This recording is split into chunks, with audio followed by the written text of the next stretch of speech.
Juin 1967. Désert du Sinaï. Lorsque les forces israéliennes avancent sur les positions arabes, elles découvrent quelque chose d'inattendu. Des milliers de fusils AK-47 abandonnés fonctionnent mieux que leurs propres armes. Cette découverte changera à jamais l'histoire militaire israélienne. Le 5 juin 1967, à 4h30 du matin, l'aviation israélienne lance l'opération Focus. En seulement 170 minutes, 300 avions détruisent les forces aériennes égyptiennes au sol. Mais sur le terrain, les forces de défense d'Israël affrontent un problème critique qui menace l'efficacité de leurs unités d'infanterie. Les soldats israéliens avancent dans le désert du Sinaï armés du fusil FN FAL belge, calibre 7,62 mm. Cette arme, surnommée le bras droit du monde libre, équipe les armées occidentales depuis les années 50. Elle tire une munition puissante capable de neutraliser une cible à 800 mètres. Sur le papier, le FAL représente la supériorité technologique occidentale. Dans la réalité du désert, il devient un handicap mortel. Le sable fin du Sinaï s'infiltre partout. Il pénètre dans le mécanisme d'action du FAL, bloquant le piston à gaz. Les soldats israéliens doivent nettoyer leurs armes toutes les 2 heures, sous peine d'enrayement. En plein combat, un fusil qui refuse de tirer transforme un soldat en cible. Les commandants de terrain signalent des taux d'enrayement atteignant 20% dans certaines unités. Ce chiffre est inacceptable en situation de combat. Pendant ce temps, les forces égyptiennes, syriennes et jordaniennes utilisent l'AK-47 soviétique. Lorsque les unités israéliennes capturent des positions ennemies, elles découvrent ces fusils abandonnés dans des états variables. Certains couverts de sable, d'autres sans entretien depuis des semaines. Les soldats israéliens ramassent ces armes par curiosité. Ils testent rapidement leur fonctionnement. Résultat stupéfiant, les AK-47 tirent sans problème, même plein de sable. Un lieutenant du corps blindé rapporte un incident révélateur. Après avoir capturé un poste avancé égyptien près d'El Arish, son unité trouve 32 AK-47 empilés dans un bunker. Par manque de munitions pour leur FAL, ces hommes utilisent les fusils capturés. Pendant les 4 heures suivantes de combat, aucun enrayement n'est signalé. Cette expérience n'est pas isolée. Des dizaines de rapports similaires remontent la chaîne de commandement. Le haut commandement israélien comprend immédiatement l'importance de cette découverte. Le général Uzi Narkis, commandant du front central, ordonne la collecte systématique de tous les AK-47 capturés. En 6 jours de guerre, Israël s'empare de plus de 100 000 armes soviétiques. Les entrepôts militaires se remplissent de fusils d'assaut, de mitrailleuses PKM, de lance-roquettes RPG-7. Mais l'AK-47 attire particulièrement l'attention des ingénieurs militaires. Dans les semaines suivant la guerre, l'état-major israélien organise des réunions d'urgence. Le problème est clair, le FAL ne convient pas aux conditions du Moyen-Orient. La solution évidente serait d'adopter l'AK-47 capturé, mais cette option présente des complications politiques et logistiques majeures. Israël ne peut pas dépendre d'une arme dont la production et les munitions sont contrôlées par l'Union soviétique, principal soutien de ses ennemis. La question devient alors comment créer une arme israélienne combinant la fiabilité de l'AK-47 avec les standards occidentaux. Cette interrogation lance l'un des projets d'armement les plus ambitieux de l'histoire israélienne. Si vous découvrez déjà des détails fascinants, écrivez Sinaï dans les commentaires. N'oubliez pas de vous abonner à l'Énigme militaire et d'activer la cloche pour ne manquer aucun documentaire exclusif de l'histoire militaire. L'ampleur des captures israéliennes pendant la guerre des 6 jours dépasse toutes les prévisions. Lorsque les troupes égyptiennes battent en retraite du Sinaï, elles abandonnent la quasi-totalité de leur équipement. Les colonnes blindées israéliennes découvrent des dépôts entiers intacts. À Bir Gafgafa, une base logistique égyptienne contient plus de 2000 AK-47 encore dans leur caisse d'origine, accompagnés de 500 000 cartouches. Les équipes de récupération israéliennes travaillent jour et nuit. Elles cataloguent chaque arme capturée, notant son état, son origine de fabrication, son numéro de série. Les AK-47 proviennent de plusieurs sources, arsenaux soviétiques, usines chinoises, manufactures est-allemandes. Cette diversité permet aux ingénieurs israéliens de comparer différentes versions du même design. Certains fusils datent de 1954, d'autres de 1966. Les variations minimes entre les modèles révèlent l'évolution du design soviétique. En juillet 1967, l'Israel Military Industries établit un centre d'évaluation secret près de Tel Aviv. Le colonel Uziel Gal, créateur du célèbre pistolet-mitrailleur Uzi, dirige les premiers tests. Son équipe soumet les AK-47 capturés à une batterie de tests sans précédent. Objectif, quantifier précisément leur fiabilité légendaire. Le protocole de test est brutal. Chaque fusil tire 1000 cartouches sans nettoyage. Les ingénieurs immergent les armes dans le sable, dans la boue, dans l'eau salée de la mer Morte. Ils les laissent en plein soleil où la température atteint 50 degrés Celsius. Ils les exposent au froid nocturne du désert, où le thermomètre descend à 5 degrés. Entre chaque condition, les fusils doivent fonctionner immédiatement sans maintenance. Les résultats stupéfient même les sceptiques. L'AK-47 maintient un taux de fonctionnement de 85,3% dans toutes les conditions. Le FAL belge, testé dans les mêmes circonstances, tombe à 52,8%. L'écart est dramatique. Les chiffres confirment ce que les soldats ont découvert au combat. L'AK-47 est significativement plus fiable. Les ingénieurs démontent minutieusement les fusils pour comprendre leur secret. Ils découvrent un design d'une simplicité géniale. Le mécanisme de l'AK-47 contient seulement 9 pièces mobiles principales contre 17 pour le FAL. Les tolérances entre les composants sont volontairement larges, permettant au sable et à la saleté d'être expulsés naturellement. Le système de piston à gaz long voyage utilise la pression des gaz pour actionner le mécanisme de manière extrêmement fiable. Un détail particulier fascine l'équipe israélienne, le sélecteur de tir de l'AK-47. Ce levier massif peut être manipulé avec des gants épais ou même avec le pied en cas d'urgence. Son design reflète une philosophie militaire soviétique. L'arme doit fonctionner même entre les mains d'un conscrit minimalement formé dans les pires conditions imaginables. Mais les tests révèlent aussi des faiblesses. La précision de l'AK-47 est médiocre au-delà de 300 mètres. Le recul en tir automatique est difficile à contrôler. La hausse rudimentaire ne permet pas d'ajustement fin. Le fût en bois se fend sous les températures extrêmes du désert. Ces limitations sont acceptables pour l'armée soviétique, pas pour les standards israéliens. En septembre 1967, le général Moshe Dayan, ministre de la Défense, reçoit le rapport final. La conclusion est unanime. Israël doit développer une nouvelle arme. Elle doit égaler la fiabilité de l'AK-47 tout en corrigeant ses défauts. Le projet reçoit le nom de code Balachnikov, en référence ironique au designer soviétique Mikhail Kalachnikov. Objectif : créer un fusil israélien supérieur à son inspiration russe. Le temps presse. Les services de renseignements israéliens signalent que l'Union soviétique réarme massivement l'Égypte et la Syrie. Dans 18 à 24 mois, ces pays reconstitueront leurs forces. Israël doit développer, tester et produire en masse sa nouvelle arme avant le prochain conflit. La course contre le montre commence. Janvier 1968. Un homme au nom prédestiné entre dans les bureaux de l'Israel Military Industries à Ramat Hasharon. Yisrael Galili, ingénieur de 32 ans, vient de recevoir la mission la plus importante de sa carrière, concevoir le futur fusil d'assaut israélien. L'ironie de son nom n'échappe à personne. Né Balachnikov en Lituanie, il a hébraïsé son patronyme en Galili lors de son immigration. Maintenant, Balachnikov devenu Galili va créer la réponse israélienne au fusil d'un autre Balachnikov resté en Russie.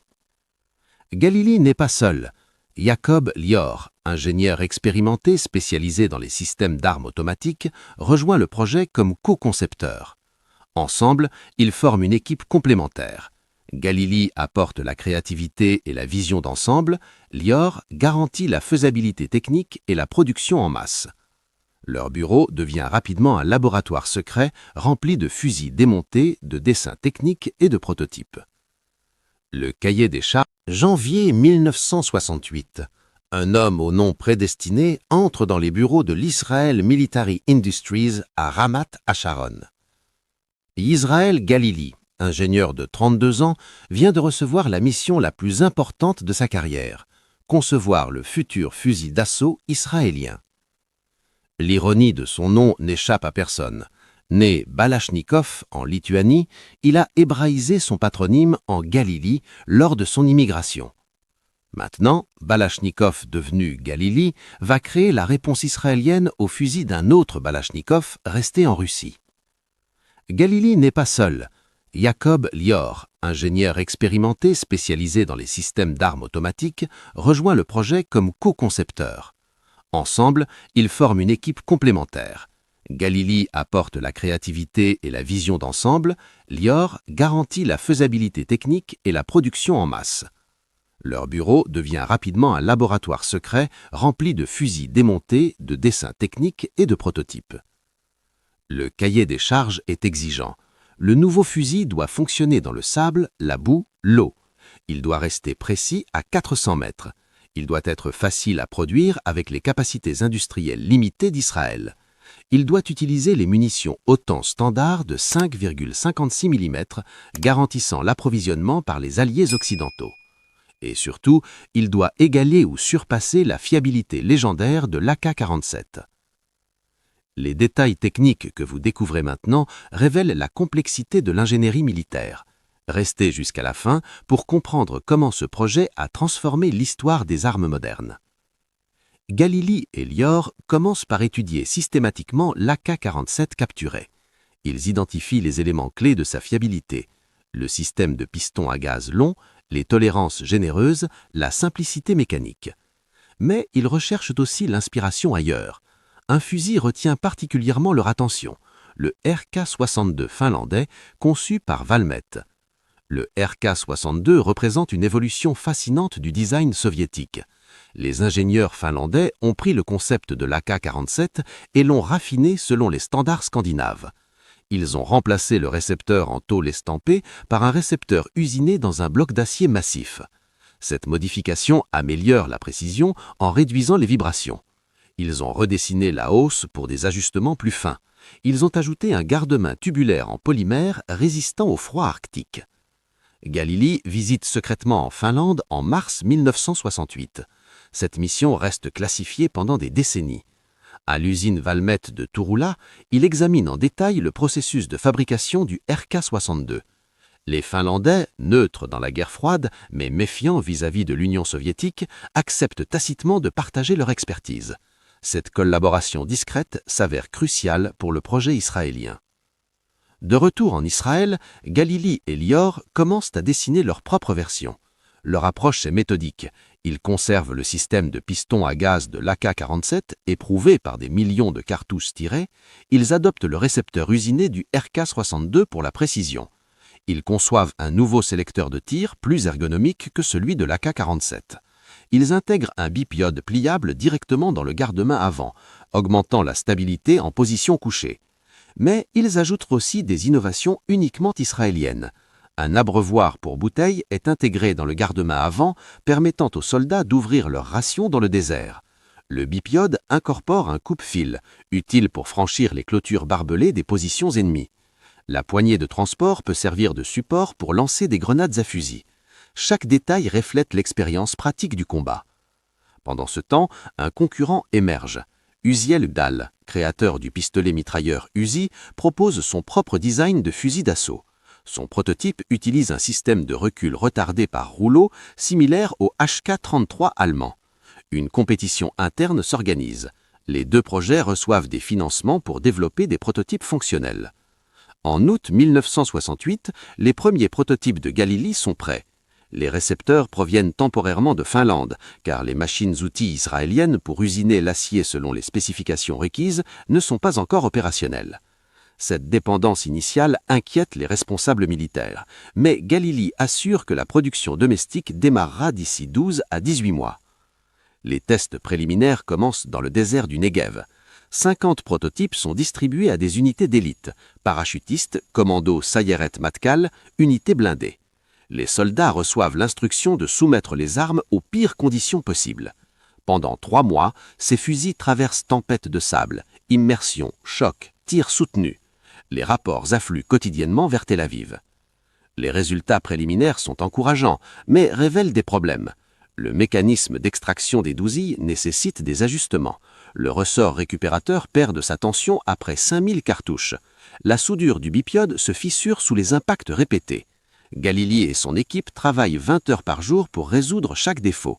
Chaque modification est testée immédiatement sur le terrain. En parallèle, le prototype de Gall progresse également. Une confrontation directe devient inévitable. En décembre 1968, l'état-major organise des essais comparatifs officiels. 5 types de fusils seront évalués, simultanément. Le prototype Galili, le prototype Gall, le M16 américain, le HK-33 allemand et, comme référence, l'Ak-47 soviétique capturé. Le vainqueur deviendra l'arme standard des forces de défense d'Israël pour les décennies à venir. L'avenir militaire du pays dépend de cette compétition. Février 1969. Le polygone de tir de Tseelim, dans le désert du Negev, devient le théâtre d'une compétition sans précédent. 50 soldats d'unités différentes, 15 ingénieurs militaires, 8 observateurs étrangers et 3 généraux de brigade assistent aux essais comparatifs. Sur les tables, 5 fusils d'assaut représentent 3 philosophies de conception différentes, l'américaine, l'allemande et la soviétique. Le 6e fusil, israélien, doit prouver qu'il surpasse tous les autres. Le protocole de test s'étend sur 8 mois.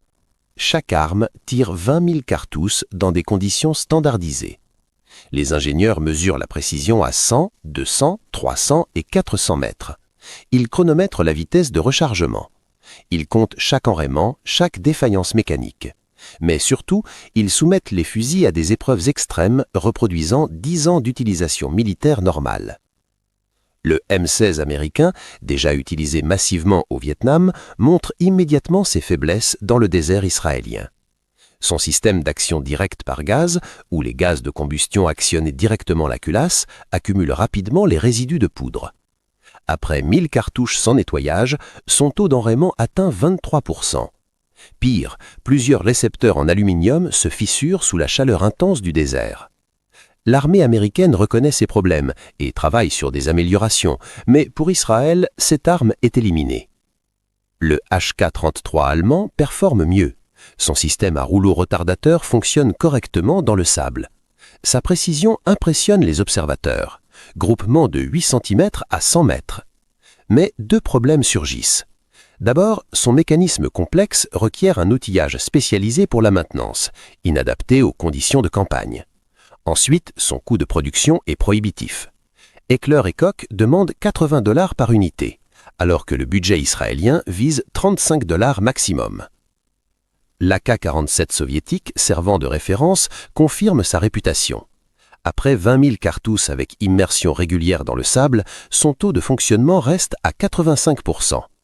Les ingénieurs notent qu'aucun composant majeur ne s'est brisé.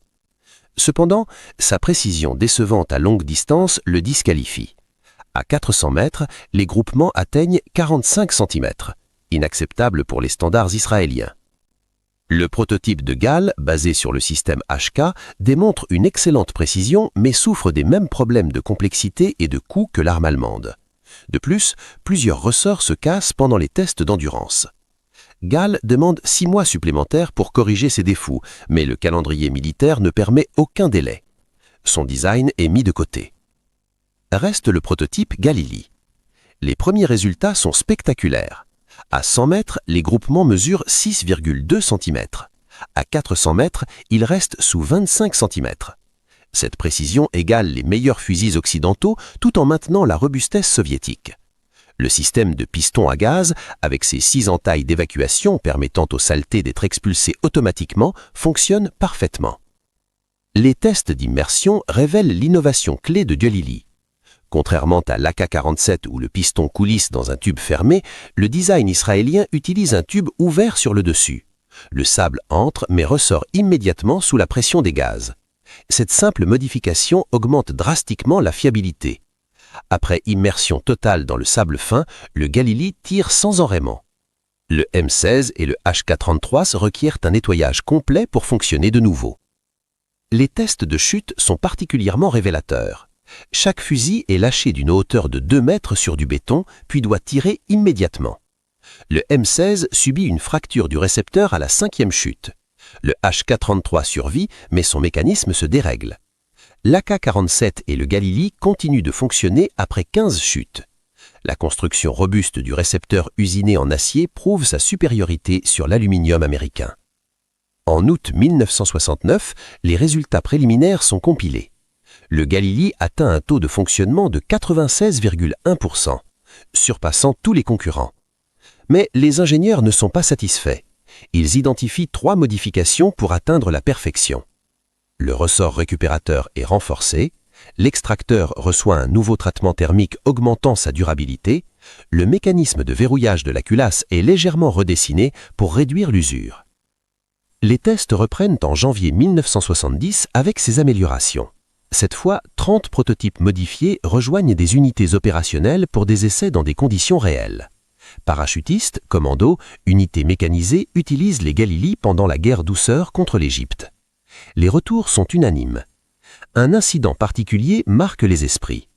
En mars 1970, lors d'une embuscade près du canal de Suez, un sergent voit son Galili touché par un éclat d'objet de mortier. Le projectile traverse le chargeur, détruisant 3 cartouches. Le soldat éjecte le chargeur endommagé, en insère un nouveau et continue de riposter. L'arme fonctionne normalement malgré une déformation visible du garde-main. Cette robustesse exceptionnelle convainc les derniers sceptiques. En juillet 1972, après 3 ans et demi de tests exhaustifs, le haut commandement israélien prend sa décision finale. Le fusil Galili est officiellement adopté comme arme standard sous la désignation Galil ARM pour Automatic Rifle Military. Le taux de référence final établi est de 97,5%, un report absolu. La production en masse démarre immédiatement. Un détail technique fascine les experts internationaux. Les premiers Galil de production utilisent encore des récepteurs fabriqués en Finlande par Valmet. Israël ne possède pas encore les fraiseuses à commande numérique nécessaires pour usiner ces pièces complexes. Cette dépendance temporaire dure jusqu'en 1974, quand Israel Military Industries acquiert l'équipement approprié. Cette collaboration finlo-israélienne reste discrète pendant des années pour des raisons diplomatiques. Le Galil incorpore des caractéristiques uniques réfléchissant l'expérience israélienne. L'abreuvoir pour bouteilles intégré au garde-main devient célèbre internationalement. Bien que souvent moqué comme un gadget, il répond à un besoin réel. Dans le désert, les soldats utilisaient fréquemment la culasse de leurs armes pour ouvrir les bouteilles, endommageant les chargeurs. Le coupe-fil du bipiède permet de franchir rapidement les felsons, une nécessité dans les raids commandos. En octobre 1973, le Galil connaît son baptême de feu durant la guerre du Kippour. Bien que seulement 5000 unités aient été produites, elles équipent les unités élites. Les retours du front sont exceptionnels. Malgré l'intensité des combats et les conditions extrêmes, aucune défaillance majeure n'est signalée. Des fusils Galil fonctionnent après avoir été enterrés dans le sable, immergés dans les canaux d'irrigation, exposés aux explosions de mortiers. La fiabilité promise est confirmée au combat.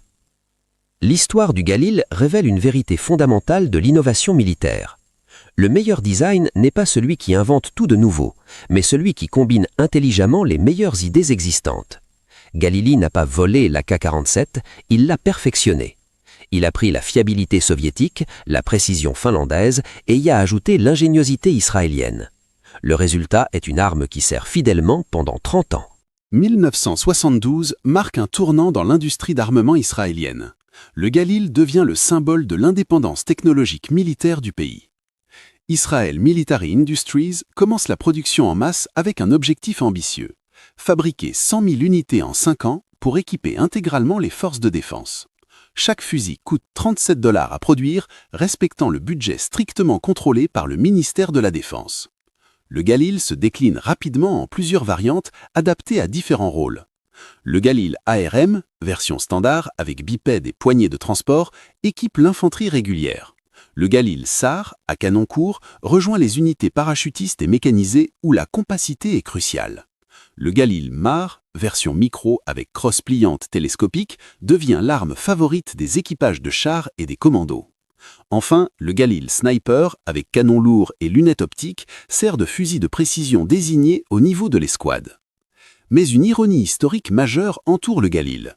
Malgré son origine conceptuelle, Israël ne réussit jamais à produire l'Ak-47 original soviétique. Les tentatives de fabrication directe échouent toutes. La raison est technique. L'estampage de la tôle d'acier pour créer le récepteur de l'Ak-47 requiert des presses hydrauliques spécialisées et un savoir-faire métallurgique spécifique que les soviétiques ont mis des années à maîtriser. Les arsenaux israéliens équipés pour l'usinage de précision plutôt que pour l'estampage à grande échelle ne peuvent pas reproduire économiquement le processus soviétique. Chaque tentative produit des récepteurs dont les tolérances sont incorrectes ou dont la résistance mécanique est insuffisante. Le paradoxe est saisissant. Israël capture des dizaines de milliers d'Ak-47, comprend parfaitement son fonctionnement mais ne peut pas le copier directement. Cette limitation technique force la solution finlandaise. En usinant le récepteur dans un bloc solide d'acier plutôt qu'en l'estampant à partir de tôle, les Israéliens contournent le problème.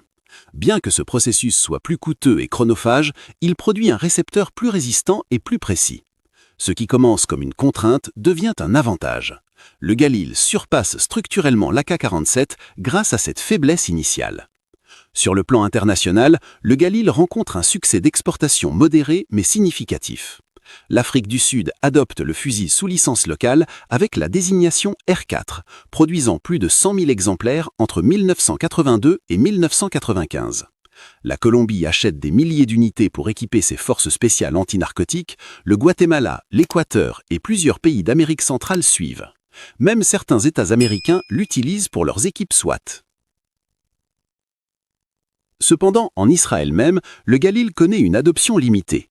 Les contraintes budgétaires des années 80 obligent l'armée israélienne à prioriser les systèmes d'armes lourds, chars, avions, missiles. La production du Galil ralentit. En 1985, seulement 50 000 Galil équipent les forces de défense, loin des 100 000 initialement prévus. Les unités de réserve et de sécurité intérieure continuent d'utiliser les vieux M16 et FAL. Un débat interne émerge au sein de l'armée israélienne durant les années 90. Le poids du Galil, 4,3 kg chargé, est critiqué par l'infanterie moderne, privilégiant la mobilité. Sa munition de 5,55 mm, bien que standard OTAN, manque de puissance d'arrêt selon certains commandants habitués au calibre 7,62 mm. Ces critiques alimentent la recherche d'une nouvelle génération d'armes. En parallèle, la révolution du fusil bullpup apparaît. Cette configuration, où le mécanisme est placé derrière la poignée pistolet et la detente, permet d'avoir un canon long dans une arme compacte. L'armée autrichienne adopte le Steyr-Haute en 1977, la France développe le FAMAS. Ces designs modernes fascinent les planificateurs israéliens. En 1995, Israel Military Industries lance le projet Tavor, un fusil bullpup de nouvelle génération. Son design radical rompt avec la tradition du Galil. Le Tavor mesure seulement 70 cm contre 100 mètres pour le Galil, tout en conservant un canon de 46 cm. Cette compacité est idéale pour les opérations urbaines qui dominent désormais les conflits au Moyen-Orient. Le développement du Tavor prend 6 ans. Les ingénieurs appliquent les leçons apprises avec le Galil. Réhabilité absolue, simplicité de maintenance, adaptation aux conditions extrêmes. Les tests comparatifs entre 2000 et 2001 démontrent que le Tavor égale la réhabilité du Galil tout en offrant une ergonomie supérieure. En 2001, l'armée israélienne décide le remplacement progressif du Galil par le Tavor. Cette transition ne signifie pas l'abandon du Galil. En 2026, des milliers d'unités restent en service dans les forces de réserve, les unités de sécurité intérieure et comme arme d'entraînement. Le fusil continue à équiper plusieurs polices municipales israéliennes qui apprécient sa robustesse et sa simplicité. Sa présence persiste également à l'international, particulièrement en Amérique latine, où les conditions d'utilisation favorisent sa réhabilité légendaire. Le legacy technique du Galil transcende le fusil lui-même.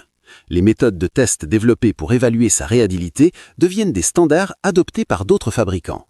La philosophie de conception, combiner les meilleures caractéristiques de différents designs plutôt que de partir de zéro, influence le développement d'autres armes israéliennes. Le Tavor lui-même intègre certains principes du Galil, notamment le système de piston à gaz amélioré. Sur le plan symbolique, le Galil représente une transformation culturelle israélienne. Durant les premières décennies de l'État, Israël dépendait d'armes importées. Fusils tchécoslovaques en 1948, puis français, britanniques et américains. Le Galil matérialise l'émergence d'une industrie de défense nationale capable de concevoir et de produire des systèmes d'armes compétitifs internationalement. L'histoire du Galil révèle également les limites de l'innovation militaire isolée. Le fusil intègre des technologies soviétiques, finlandaises et israéliennes. Cette hybridation internationale, ironiquement facilitée par les captures de guerre, produit une arme supérieure à ses composants individuels. La guerre des 6 jours ne donne pas seulement à Israël des territoires et de la sécurité temporaire, elle produit aussi les outils intellectuels pour développer son indépendance militaire. Le titre provocateur « Comment Israël a volé l'Ak-47 » contient une vérité plus subtile. Israël n'a pas volé l'Ak-47 dans le sens littéral. Les fusils capturés pendant la guerre appartiennent légitimement aux vainqueurs selon les lois du conflit armé. Mais Israël a volé quelque chose de plus précieux, les principes de conception qui font de l'Ak-47 l'arme la plus prolifique de l'histoire. Ces principes, réhabilité avant tout, simplicité mécanique, tolérance aux conditions extrêmes, sont universels. Ils ne portent ni nationalité ni idéologie. En les comprenant et en les appliquant, les ingénieurs israéliens accomplissent ce que peu d'autres nations réussissent: créer une arme égalant l'Ak-47 en robustesse tout en la surpassant en précision. En 2026, 52 ans après son adoption, le Galil reste un témoignage de cette réussite. Les collectionneurs d'armes le recherchent pour sa qualité de fabrication, les historiens militaires l'étudient comme exemple d'adaptation technologique réussie. Les soldats qui l'ont utilisé se souviennent de sa réhabilité n'est jamais démentie, même dans les pires conditions du désert. L'histoire du Galil enseigne une dernière leçon sur l'innovation militaire. Les meilleures armes ne naissent pas d'un génie isolé travaillant dans le vide. Elles émergent de la confrontation avec la réalité du combat, de l'analyse froide des forces et des faiblesses, de la volonté d'apprendre même de ses ennemis.